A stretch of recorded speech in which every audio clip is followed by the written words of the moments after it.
Assalamualaikum warahmatullahi wabarakatuh. Perkenalkan, nama saya Miftahul Jana, NIM 2007-6091 dari Prodi Pendidikan Teknik Informatika.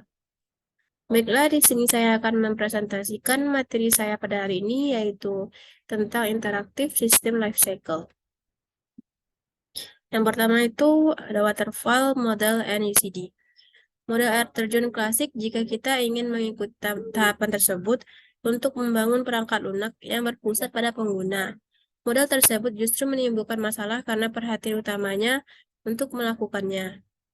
Telah menyebutkan bahwa perlu pertimbangan pengguna baik dalam mode aktif atau mode pasif. Yang kedua ada UCD and Interactive Life Cycle. Berikut adalah gambaran dari input pengguna yang tidak sesuai dengan spesifikasi kebutuhan yang telah diperoleh pada tahap sebelumnya, yang mungkin harus kembali ke tahap ini setelah coding sambil menjalankan pengujian. Yang kedua, gambar ini mengilustrasikan siklus hidup penerapan pendekatan desain yang berpusat pada pengguna, seperti gambar di atas.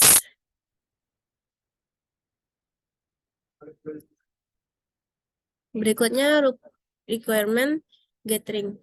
Sekarang dalam pengumpulan persyaratan, karena kita berurusan dengan antarmuka komputer manusia, kita perlu mengidentifikasi persyaratan dari pengguna akhir atau pengguna awam. Berikutnya, desain prototype evaluate loop, yang mana siklus evaluasi prototype desain sehingga melibatkan 3 subtahap desain, membangun prototype berdasarkan desain dan evaluasi awal.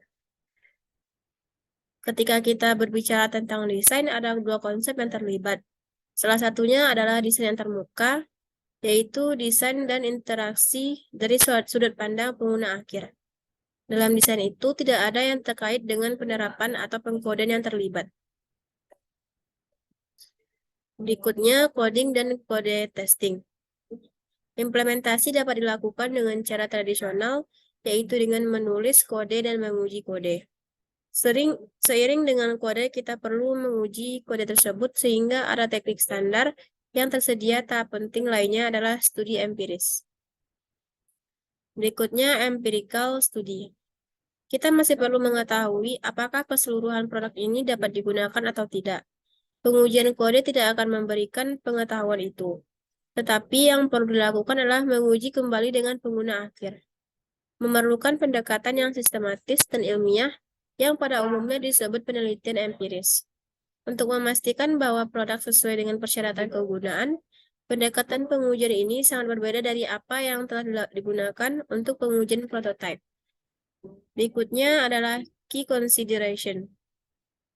Tahap awal sangat penting karena studi empiris juga merupakan urusan yang mahal. Dalam hal sumber daya, waktu, biaya, dan tenaga. Seharusnya tidak terlalu banyak masalah. Kita harus mengulang loop ini berkali-kali. Bisa diulang sekali atau 2 kali.